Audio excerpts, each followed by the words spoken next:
Hello everyone, this is Rupesh Mishra and I welcome you all to your channel that is Math. देखिए, numerical analysis का chapter जो अपना final differences चल रहा था उसकी नेक्स्ट वीडियो है। ये वीडियो लास्ट वीडियो है।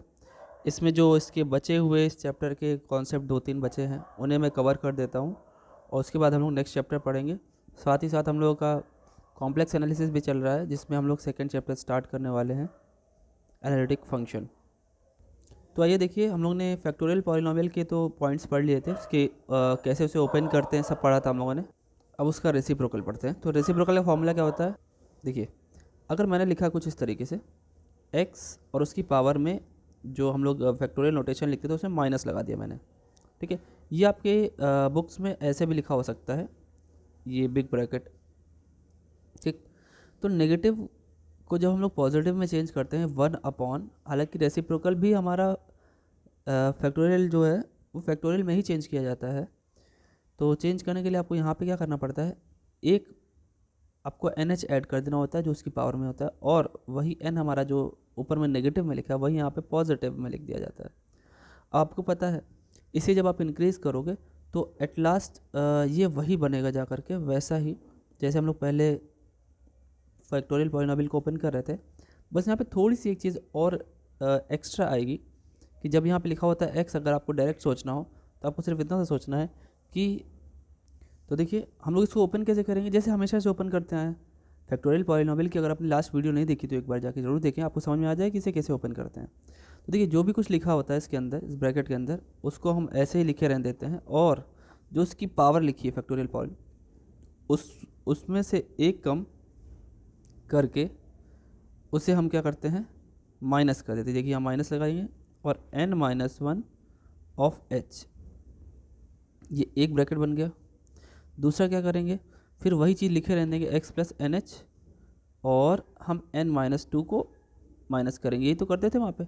और ये सिलसिला चलता रहेगा कब तक, जब तक हमारा 3 to 1 यानी -3h, चले और आगे पहुँचा देते थे 2h तक कर देते थे, 2h, ठीक है, -2h into x plus n h minus h, और फिर 0h, है ना, जितने तक हम जा सकते हैं।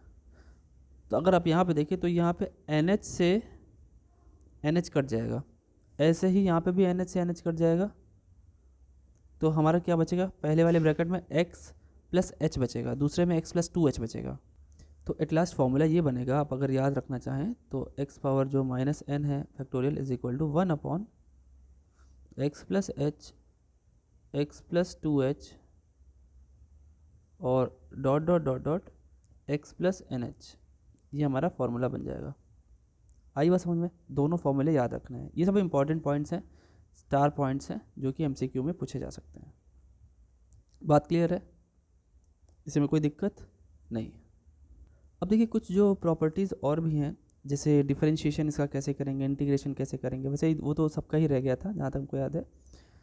तो वो मैं बताता हूँ, क्योंकि फैक्टोरियल पॉलिनोमियल का ही डिफरेंशिएशन इन द सेंस, जब मैं डिफरेंशिएशन बोल रहा होता हूँ तो हम लोग फॉरवर्ड डिफरेंस की बात करते हैं।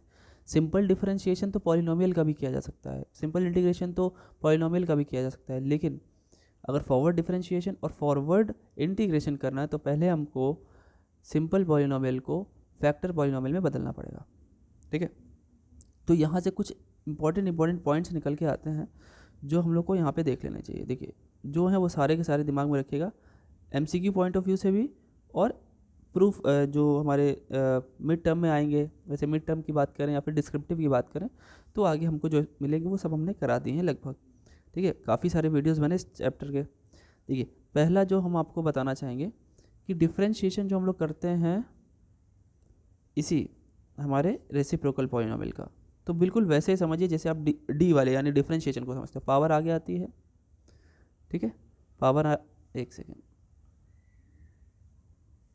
पावर आगे आएगी और पावर में एक कम, अच्छा एक, लेकिन यहाँ पे क्या होता है, h भी आ जाता है, पावर में एक कम, -n-1, ठीक। अब एक बार आई तो एक बार ही हो गया। अच्छा, ये दो बारी करते तो क्या होता भाई, दो बारी करते, जैसे मान लीजिए हमने क्या किया, del 2 कर दिया, फॉरवर्ड डेल दो बारी लगा दिया हमने, ये del पावर 2 ठीक है। अगर 2 बार हम डिफ्रेंशिएट करें तो यानी जो ऊपर वाला हमने एक बारी किया एक बारी और कर दें, तो एक बारी -n कॉमन आया, फिर एक बारी और क्या आएगा -n-1, ठीक, -n-1, h पावर 2 हो जाएगा और x पावर कितना हो जाएगा -n-2। अब ज़रा ऐसे समझिए थोड़ी देर के लिए, अगर इसको हम m बार डिफ्रेंशिएट करें फॉरवर्ड, मतलब 1 बार 2 बार 3 बार 4 बार करेंगे तो उतने ही हमारे फैक्टर निकलते चले आएंगे। हम अगर m बार ही करें तो याद करने का तरीका क्या होना चाहिए, ध्यान से सुनिएगा।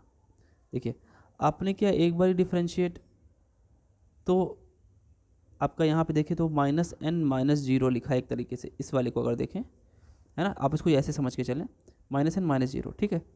आपने जब इसको 2 बार किया बच्चों तो ये मैक्सिमम 1 तक गया, यानी 1 कम तक गया, है ना।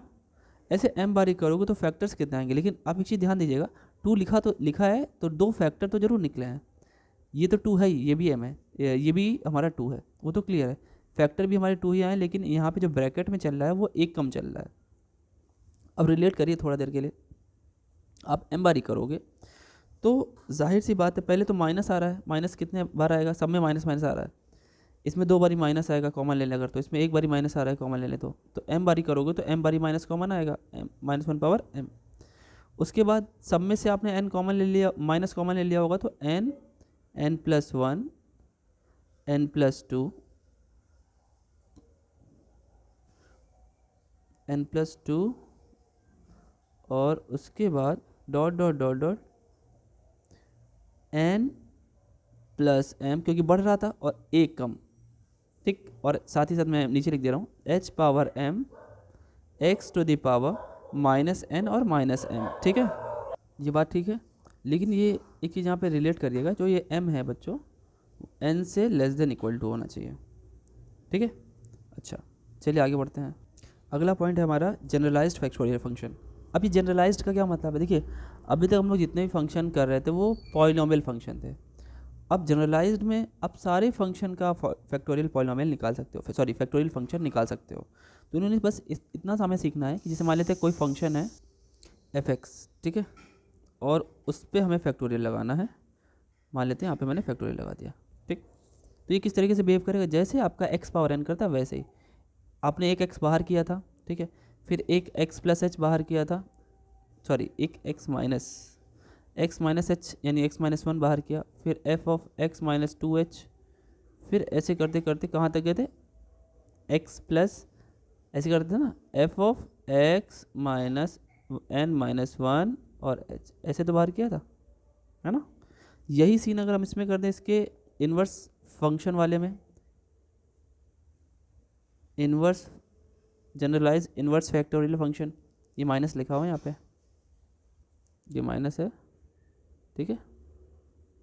इसको कैसे करेंगे, सेम वही है 1/, जो आपने से पहले सीखा, देखिए क्या सीखा था, हाँ ये देखिए यहाँ आप देख रहे हैं सब जगह f लगा दीजिए, f है ना, ऐसे करके तो वो भी बन जाएगा अपना जनरलाइज्ड इन्वर्स फैक्टोरियल फंक्शन बन जाएगा, सब जगह लगा दीजिए f। तो सबसे पहला था f(x+h) था, तो f(x+h) हो गया, और दूसरा था x+2h, तो f(x+2h) हो गया, ऐसे करते करते एट लास्ट f(x+nh), ठीक, कोई दिक्कत नहीं, ठीक है। अब आते हैं, चलिए एक क्वेश्चन कर लेते हैं।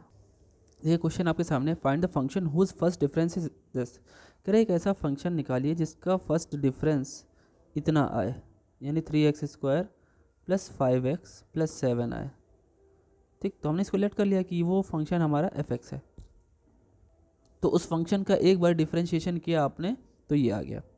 तो अगर हम फंक्शन निकालना चाहते हैं तो हमें इंटीग्रेट करना पड़ेगा, लेकिन आपको पता है फॉरवर्ड डिफरेंशिएशन या फॉरवर्ड इंटीग्रेशन अगर करना हो तो पहले हमको उसे फैक्टोरियल पॉलिनोमियल में चेंज करना पड़ता है। फैक्टोरियल पॉलिनोमियल में चेंज करने का एक बहुत साधारण तरीका SDM बताया था, सिंथेटिक डिवीजन मेथड, वही करेंगे यहाँ पे, जरा ध्यान से देखिए। वैसे मैंने बताया हुआ है लेकिन इसको करके मैं बता देता हूँ, ध्यान से देखिए। कोफिशिएंट लिख लीजिए, लोअर जो पावर चलते चले जाएँ, सबसे बड़ी पावर x⁻2 का 3 हो गया, फिर पावर 1 का, फिर पावर 0 का। तो ये जो सबसे लास्ट वाली वैल्यू होती है वो हमारी, जैसे 3 है तो 3 लेना पड़ेगा, ये हमारी ABC होगी। फिर आपको 1 से इसको डिवाइड करना है, 1 0, पहली लाइन 0 होती है तो ये 3 आ जाएगी। अगर आपको नहीं पता है इसे कैसे करना है, सिंथेटिक डिवीजन मेथड क्या होता है, तो आप लास्ट की वीडियो जाके देखेंगे, एक वीडियो काफ़ी लंबी 40 मिनट्स की बनाई है, उसमें आपको तीनों मेथड मैंने बताया है किसी भी सिंपल पॉलिनोमियल को फैक्टोरियल पॉलिनोमियल में बदलने का तरीका। 1 3 ज़ा 3 और 5 3 8 हो जाएगा। देखिए जहाँ पे एक वैल्यू निकलती है उसके नीचे हम कुछ नहीं लिखते हैं, ये आपको पता होना चाहिए, मैंने बताया हुआ है। तो यानी ये किसकी वैल्यू हो गई, फिर बी की वैल्यू हो गई। फिर और आगे अगर आप बढ़ें 2 लेके जाएँ तो 0 और 3, और ये पक्का वैल्यू किसकी है, ए की। तो ये डायरेक्टली बदल गया आपका फैक्टोरियल पॉलिनोमियल में। कैसे, देखिए del of f x is equal to आपका सी तो है ही 7, ए आपका 3 है तो 3 ही लिख दिया मैंने, और एक्स पावर हमारा फैक्टोरियल पॉलिनोमियल में चेंज। और दूसरा हमारा 8 है कोफिशिएंट, उसमें एक्स पावर 1 हो जाएगा, और लास्ट वाला है 7, वो तो सी है, उसके साथ कोई कोफिशिएंट नहीं, तो ये ऑटोमेटिक बदल चुका है। अब अगर आप इसको उधर लेके जाएंगे बच्चों, जो डिफरेंशिएशन का जो टर्म है उसे उधर लेके जाएंगे तो ये इंटीग्रेशन में बदल जाएगा, और 3x पावर जैसे इन्वर्स नहीं हो जाता है, एक तरफ से दूसरी तरफ भेजेंगे तो वैसे टाइप, +7।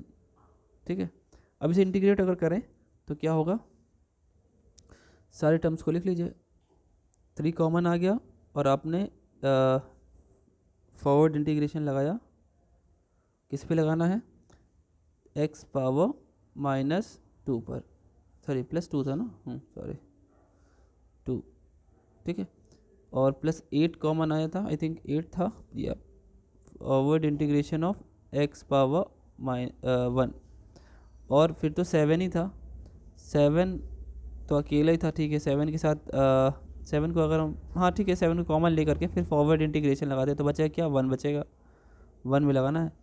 तो देखिए जैसे आप डिफरेंशिएशन करते हो वैसे इंटीग्रेशन यहाँ पे भी सेम वही है, क्योंकि यहाँ पे h इंटरवल ऑफ डिफरेंसिंग यानी स्टेप साइज को हम 1 मान के चल रहे हैं, तो पावर में 1 ऐड हो जाएगा और उतने से डिवाइड, यही तो इंटीग्रेशन करते हैं पॉलिनोमियल के केस में। हाँ, यहाँ पे भी वही सीन चलेगा, x पावर 2/2, और 7 के साथ केवल एक x आ जाएगा, x पावर 1, और देखिए आप इंटीग्रेट करें तो एक कांस्टेंट ऑफ इंटीग्रेशन तो रखना ही पड़ेगा ना, तो उसे हम लिख के रहने देंगे। तो ये x पावर हो गया 3, ये 8 हमारा हो गया x पावर 2 +7, और x पे हो गया हमारे 1 factorial plus c। So this is the right answer, जिसका हमारा यहाँ लिख देना चाहिए हम लोग को, it is c is the constant of integration. ठीक है, कांस्टेंट ऑफ इंटीग्रेशन। ठीक, क्लियर है बात। ठीक, आप चाहें तो इसको और सॉल्व कर सकते हैं, x पावर 3 को क्या कर सकते हैं, फिर वैसे कर दें, सॉल्व कर लें, अगर हो सकता है ये आंसर ना हो करके आपका पॉलिनोमियल में तोड़ करके। x पावर 3 का क्या होगा, ये तो फैक्टोरियल पॉलिनोमियल है, इसका वैल्यू क्या होगा, x x -1 x -2, x power 2 का क्या होगा, x x -1, x पावर 1 का तो x ही रहता है, बाकी सॉल्व करके लिख लेंगे, कोई दिक्कत नहीं है। ठीक है, आगे बढ़ते हैं, चलिए क्वेश्चन देखते हैं, और क्योंकि काफ़ी इंपॉर्टेंट क्वेश्चन है। देखिए कह रहा है कि अपने को 5x + 12 अपॉन x² + 5x + 6 का 2 बारी फॉरवर्ड डिफरेंशिएशन करना है। तो देखिए भाई, फॉरवर्ड डिफरेंस निकालने से पहले आप इसको प्रॉपर फॉर्मेट में तो ले आइए। आपको पता है जो फॉरवर्ड डिफरेंशिएशन होता है वो सिर्फ फैक्टोरियल पॉलिनोमियल का होता है। अगर आप सही से देख पाएँ तो न्यूमरेटर में पावर मैक्सिमम 1 है, डिनोमिनेटर में पावर मैक्सिमम 2 है। डिनोमिनेटर की पावर ज़्यादा है, इसका मतलब एक फैक्टर नीचे ज़रूर बचेगा, और वो एक फैक्टर जो नीचे बनेगा वो अगर देखा जाए तो इन्वर्स पॉलिनोमियल बनाएगा। इन्वर्स जो भी हमारा बन रहा था रेसिप्रोकल वो बनाएगा, तो पहले उसको बना लें इन्वर्स वाले को, फिर हम उसको डिफरेंशिएट करें तो ज़्यादा अच्छी बात रहेगी। तो अगर आप ध्यान से देखें तो नीचे फैक्टर भी हो रहा है। ठीक है, मैं उसको कर लेता हूँ। देखिए अगर f(x) करता हूँ मैं, और ये लिख लिया मैंने 5x + 12, और x² + 5x + 6 को आप ब्रेक करोगे तो you will get x + 2 and x + 3। इतना फैक्टराइजेशन तो आपको आता ही होगा। ठीक, उसके बाद आपको याद है हम लोगों ने क्लास 12 में इंटीग्रेशन में पार्शियल फ्रैक्शन पढ़ा था, मतलब किसी भी ऐसे अलजेब्रिक पॉलिनोमियल को या अलजेब्रिक फैक्टर्स को हमें अलग अलग करने के लिए ये पार्शियल फ्रैक्शन यानी पीएफ की ज़रूरत पड़ती थी। तो इसका एक शॉर्टकट मैंने बताया भी रहा होगा शायद, लेकिन चलिए एक बार ये और बता देता हूँ। डायरेक्ट ये जो पावर 1 सिंपल वाला है ना, सबसे पहला काइंड था जिसमें a अपॉन करके मानते थे, आप ऐसे भी कर सकते हो a/x + 2 + b/x + 3, तो वो नहीं बता रहा हूँ मैं आपको डायरेक्ट करने का तरीका, क्योंकि वो चीज़ यहाँ पे दिखाना नहीं है आपको। तो ध्यान से देखिए, आपको सिर्फ इतना सा करना है, x + 2 को अलग कर लेना है। हालांकि मैंने ये बताया हुआ है, कहीं कहाँ बताया हुआ है, कहीं तो बताया हुआ है, किसी सेमेस्टर में इंटीग्रेशन की ज़रूरत पड़ी थी आई थिंक। आपको सिंपल दोनों को अलग अलग लिख लेना है जो फैक्टर्स नीचे लिखे हैं। ठीक, इस समय ये ध्यान देना है कि आपका जो न्यूमरेटर का पावर है वो डिनोमिनेटर से कम होना चाहिए, कोई नीचे रिपीटेड रूट्स नहीं होने चाहिए और सब में x की पावर 1 होनी चाहिए, तब ये तरीका हमारा लगता है। एक बार फिर से बोल रहा हूँ, न्यूमरेटर की पावर डिनोमिनेटर से कम होनी चाहिए, नीचे कोई रिपीटेड रूट्स नहीं होने चाहिए और x की पावर 1 ही होनी चाहिए। इतना होगा तो ये शॉर्ट ट्रिक फटाक से काम कर जाएगी। क्या है तरीका, ध्यान से सुनिए। हमने क्या किया, हमने इसको किया 0, यहाँ से x की वैल्यू आई -2, -2 उठा करके हमने यहाँ पे रखा, कितना आया -1, सॉरी +1 आएगा ना, +1 आएगा ना, ठीक, इतना बात समझ में आई। अभी जो +1 है उसको हम यहाँ पे डिवाइड कर देंगे, जहाँ से निकालेंगे रखेंगे दूसरे में और जो आएगा उसको हम तीसरे में डिवाइड कर देंगे। अच्छा एक चीज़ और करेंगे, जो आपने -2 यहाँ से निकाला है उसको ऊपर भी रखेंगे। आप ऊपर रखेंगे तो लिखेंगे कहाँ पे, रखिए -2 अगर आप यहाँ पे रखेंगे तो 5 2 -10 और 12 में से -10 गया तो 2 बचा, तो यानी यहाँ पे 2 लिख देंगे। बात समझ में आई। यही काम हम इसके साथ भी करेंगे। यहाँ से x की वैल्यू कितनी निकल के आएगी, -3 इक्वल टू 0 करने पे -3, इस -3 को उठा के यहाँ पे रखिए तो कितना आएगा -1 आएगा ना, -1। अब इस -1 को हम राइट वाले में डिवाइड करेंगे यहाँ पे, और -3 अभी ऊपर भी रखना है हमको। -3 आप रखेंगे तो -15 हो गया, -15 और +12 कितना बचेगा, -15 + 12 यानी -3। आई बस समझ, माइनस टू माइनस कैंसिल कर दीजिए और ये आपका पार्शियल फ्रैक्शन आपके हाथ में आ गया। और आपको लगता है कि इसको क्रॉस चेक करना चाहिए तो एक बार एलसीएम ले लीजिए, वापस से आपको आ जाएगा वही क्वेश्चन आपका जो पहले था। ठीक है, चलिए आगे बढ़ते हैं। तो आपका फंक्शन क्या बन गया भाई, फंक्शन बन गया 2/x+2 और +3/x+3 चलेगा। अच्छा अब इसको factorial polynomial, inverse factorial polynomial अगर चेंज करें तो हमको पता है फॉर्मूला क्या होता है। फॉर्मूला होता है भाई, ये होता है फॉर्मूला x पावर, अगर हमने यहाँ पे n लिखा नेगेटिव n लिखा हुआ है, ठीक, तो ये क्या करता है, शुरुआत करता है एक आगे से, x + h से एक आगे से शुरुआत करता है ना, और ऐसे करते करते कहाँ तक बढ़ता चला जाता है, जितनी उसकी पावर होती है उतने तक ये बढ़ता चला जाता है। क्या लिखेंगे लास्ट वाला, x + NH। मेरी बात ध्यान से सुनेगा, ठीक है। तो अगर रिलेट करें बच्चों, तो यहाँ n लिखा है तो यहाँ पे n फैक्टर्स हैं, थोड़ा सा ध्यान से समझिएगा मेरी बात को। लेकिन यहाँ पे तो 2 लिखा है भाई, यहाँ पे n लिखा है तो n फैक्टर्स, 2 लिखा है तो 2 फैक्टर्स होने चाहिए, मतलब लास्ट सबसे जो है, तो 2 फैक्टर तो यहाँ है नहीं, सिर्फ एक ही फैक्टर है, तो इसका मतलब छेड़खानी इसमें भी करनी पड़ेगी। बात समझेंगे। देखिए मेरा कहने का ये मतलब है कि अगर वहाँ पे x+2 लिखा है तो क्या हम उसको x+1 की पावर -1 नहीं लिख सकते, बिल्कुल लिख सकते। ज़रा सोचिए, हम किसी भी इन्वर्स रेसिप्रोकल जो पॉलिनोमियल को हम लोग ब्रेक करते हैं तो हम इसी में तो एक जोड़ के आगे बढ़ते हैं, जो यहाँ पे नीचे बेस लिखा होता है। तो ज़रा आप सोच के देखिए, अब ये जो भी लिखा हुआ है इसको ज़रा आप दिमाग में रखें, सिर्फ इतने को सॉल्व करने के लिए, एक सेकेंड, सिर्फ इतने को सॉल्व करेंगे तो आप लिखेंगे 1/, जो नीचे लिखा पहले x के साथ लिखा उसे लिख लेंगे, और कितने फैक्टर चाहिए आपको, एक ही फैक्टर चाहिए, तो आप एक ऐड कर देंगे। तो देखिए वापस से x+2 आया कि नहीं आया, आ रही बात समझ में। तो जब भी नंबर ऑफ फैक्टर्स और पावर से मैचिंग ना हो तो हमको इसमें भी चेंजमेंट लाना होता है बेस में, तो यानी ये आपका हो गया। ऐसे ही 3 की बात करें तो 3 में कर देंगे x+2 और एक ही फैक्टर लिखा हुआ है ना, तो लो -1 हो गया। अब हम 2 बार इसका डिफ्रेंशिएशन कर लेते हैं। तो now del of f of x is equal to 2 common del of x + 1 whole power factorial -1 +3 बाहर, एक बार del लगाया x + 2 होल पावर -1। आगे बढ़ते हैं। देखिए अब जैसे आप करेंगे, एक बार डिफ्रेंशिएट करेंगे तो 2 तो ठीक है, पावर आगे आ जाएगी और पावर में एक कम हो जाएगा, तो x + 1 टू द पावर, एक कम करेंगे -1 था तो -2 हो जाएगा, ठीक, और ब्रैकेट तो लगाना ही है भाई। और ऐसे 3 वाले में भी करेंगे तो +3 तो पहले था, -1 बाहर आया, x + 2 पावर -2 चलेगा, ठीक। ये तो एक बार का हो गया, -2 कर सकते हैं आप, एक बार और कर लीजिए, उसके बाद माइनस अपने आप पॉजिटिव हो जाएगा, एक बार और कर दीजिए तो भाई 2 भी आ जाएगा आगे, 2 ऑफ -1 ऑफ -2 और एक पावर और कम हो जाएगी, x + 1 पावर -3 हो गया। ऐसे इसमें 3 वाले के साथ करें तो 3 ऑफ -1 ऑफ -2 और x+2 होल पावर -3। अब इसको सॉल्व करें अगर आप तो ये हो जाएगा 4x+1 होल पावर -3, और इधर आ जाइए अगर तो ये हो गया भाई प्लस का 6x+2 और पावर में -3। तो ये आपका आंसर आ गया। ठीक, चलिए नेक्स्ट पॉइंट पे चलते हैं, differences of zero. Differences of zero का क्या मतलब है? अब यहाँ पे हमें जीरो का डिफरेंस निकालना पड़ेगा, लेकिन ऐसे डायरेक्ट आप सोचोगे जीरो तो कांस्टेंट होता है, कांस्टेंट का डिफरेंशिएशन जीरो ही होना चाहिए। लेकिन मेरी बात समझिए पहले, देखिए जीरो जीरो होने से पहले मान लेते हैं वो एक अलजेब्रा थी, एक अलजेब्रिक एक्सप्रेशन था। मान लेते हैं हम x पावर m है उसको हम n बार डिफरेंशिएट करते हैं। तो थोड़ा सा हम इसको आपको प्रूव भी करके दिखा देते हैं। डेल की जगह पे अगर हम शिफ्ट ऑपरेटर का इस्तेमाल कर ले तो e-1 power n x power m। अब इसे अगर ओपन आप करना चाहो तो कैसे ओपन करोगे? ये तो भाई बाइनोमियल है। देखिए क्लास 11th के क्वेश्चन, क्लास 11th का कॉन्सेप्ट यूज़ हो रहा है यहाँ पे। तो करना क्या है, कोई बात नहीं, मैंने तो बताया पहले भी। देखिए होता क्या है, मैं यहाँ पे लिख रहा हूँ, वैसे तो इक्वल के नीचे इक्वल लगाइए करिए आप लोग हमेशा एग्जामिनेशन में। देखिए क्या होता है, पावर जो हमारी सबसे बड़ी जो e-1 पावर क्या है, n है इसकी। अब क्या करेंगे, बाइनोमियल ओपन करने के लिए सबसे बड़ी पावर यानी n, n/0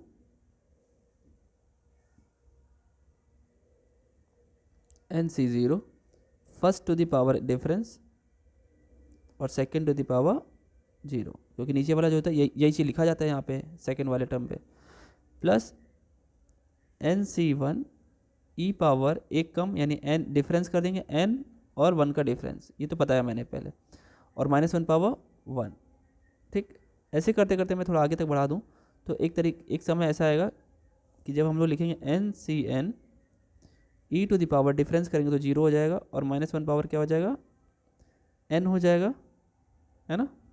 और मैं चाहता हूँ कि इससे एक और पहले का टर्म आप लिख लें, तो एक और पहले का क्या, मैं इसी को एक और पहले का टर्म बना देता हूँ। देखिए n/n-1 तो e पावर 1 हो जाएगा बच्चों, और -1 पावर क्या हो जाएगा, n-1। एक और लिख लेता हूँ n/n, क्योंकि n/n तक जाएगा और उससे एक पहले का टर्म लिख दिया तो e पावर 0 हो गया, यानी एक तरीके से वो हट गया, और -1 पावर कितना हो जाएगा, n। चलेगा। और मैं उसके एक मल्टीप्लिकेशन में x पावर n को कर देता हूँ, भाई वही तो था बाहर, x पावर m। चलेगा।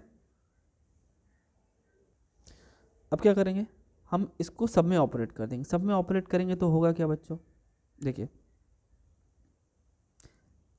n/0 की वैल्यू तो फिलहाल 1 ही होती है, -1 पावर 0 की वैल्यू भी 1 ही होगी, है ना।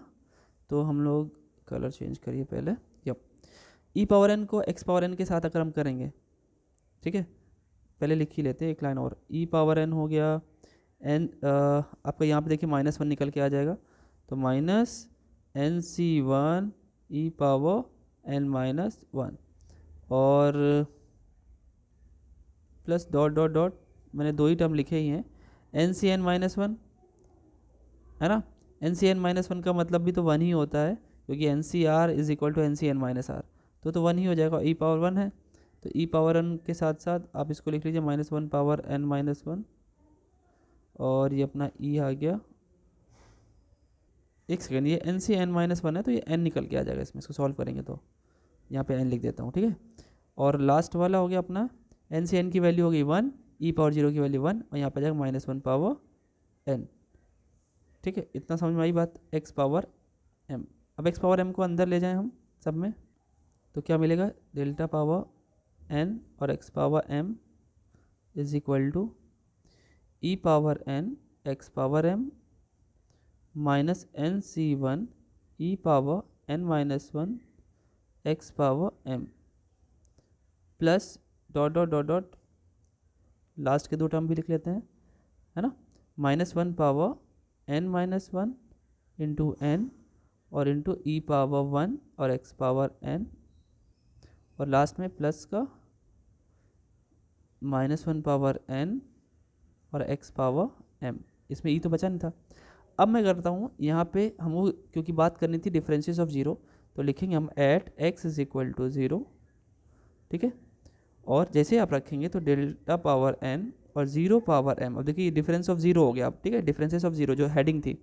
अब जैसे आप रखेंगे तो यहाँ पे x की वैल्यू तो 0 हो गई बच्चों, है ना।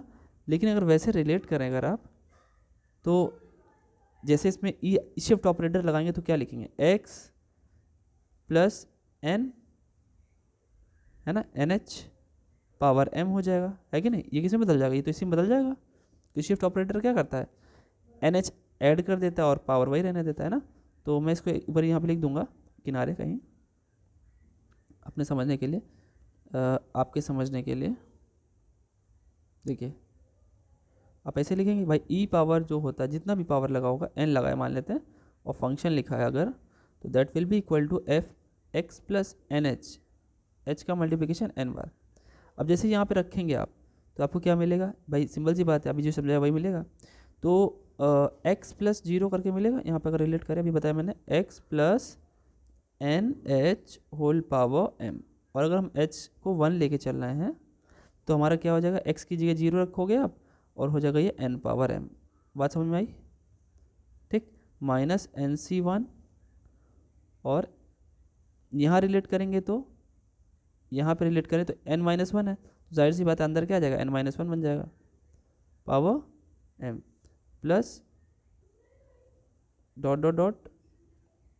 अच्छा यहाँ रिलेट करिए, जैसे आप यहाँ रखेंगे तो ये वाला टर्म तो पूरा 0 हो जाएगा, है ना, ये टर्म तो पूरा 0 हो जाएगा, तो सिर्फ यही वाला टर्म बचेगा, तो इसको हम लोग लिख लेते हैं। हाँ अब ध्यान दीजिएगा, आपकी बुक में शायद ये वाला पॉइंट, ये वाला जो टर्म है वो गलत दिया हुआ है, एक बार चेक जरूर कीजिएगा, ठीक है, क्योंकि मैंने देखा था मुझे गलत दिखा। तो यही तो बचेगा, जब ये वाले में 0 रखोगे तो ख़त्म ही हो जाएगा, सिर्फ ये लास्ट सेकंड लास्ट वाला बनेगा और बचेगा भाई।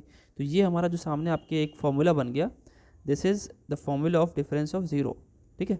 अब इसी में 3 कंसिक्वेंस है इसके, बल्कि 4 कंसिक्वेंस है, वो चारों के चारों हम लोग लिख करके और ध्यान से दिमाग में रखेंगे, इंपॉर्टेंट है वो।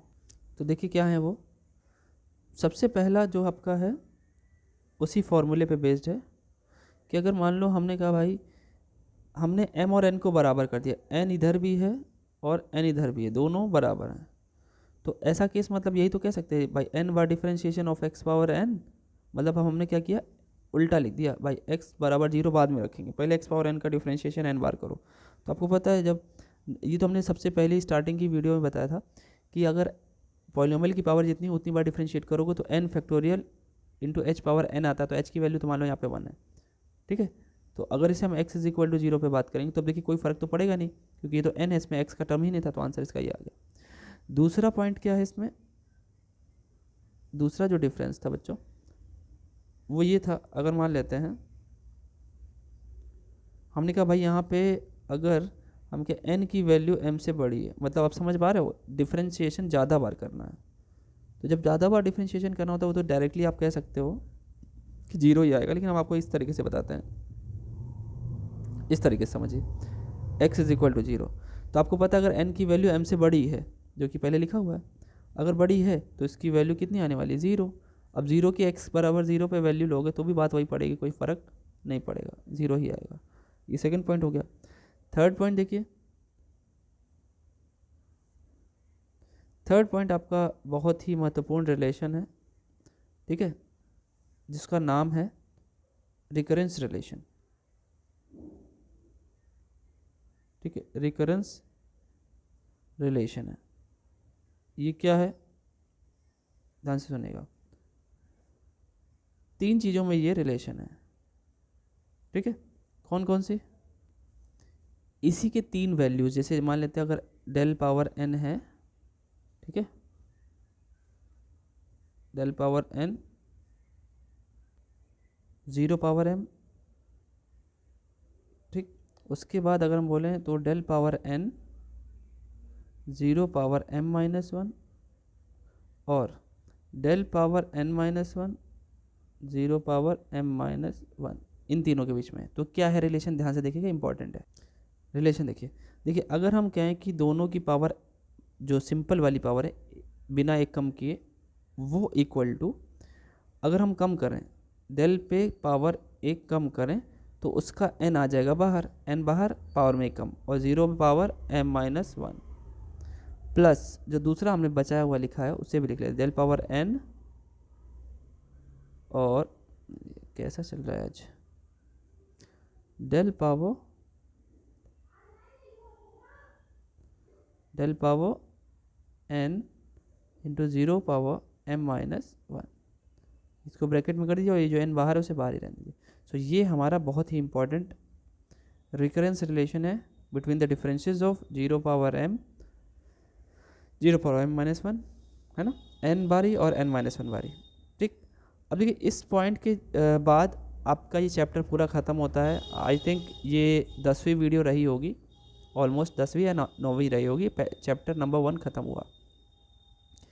इसके बाद आई थिंक एक आध पॉइंट रह गए होंगे, तो वो हम लोग आगे चल के वो MCQ में कवर कर लेंगे। वो हालांकि उसका प्रूफ नहीं आता है, मतलब होगी भी, इतना ज़रूरी भी नहीं है। ठीक है, ज़रूरत पड़ेगी तो बताया जाएगा। ठीक है, बाकी ये चैप्टर हमारे 10 वीडियो के आसपास में ख़त्म हुआ है। मैं तो आपसे गुजारिश करूँगा सारी वीडियोज़ एक बार ज़रूर देखें, क्योंकि आगे के जितने भी मेथड्स हैं वो इन चैप्टर पे डिपेंड करते हैं, चैप्टर नंबर 1 पे। ठीक है, बाकी हम लोग ने कॉम्प्लेक्स एनालिसिस में हम लोग ने चैप्टर नंबर 1 ख़त्म कर लिया है। ठीक है, चैप्टर नंबर 2 स्टार्ट होगा, लेकिन वो 2 दिन बाद स्टार्ट होगा। ठीक है, I have some important work, so that 2 दिन हो सकता है वीडियो ना पढ़ें, तो डोंट बी पैनिक। वीडियोस पढ़ेंगे और उसके बाद लगातार पढ़ेंगे और तेज़ी से पढ़ेंगे। ठीक है, तो मिलते हैं नेक्स्ट वीडियो में आपके अपने प्यारे से चैनल मैथवेद पर। Thank you.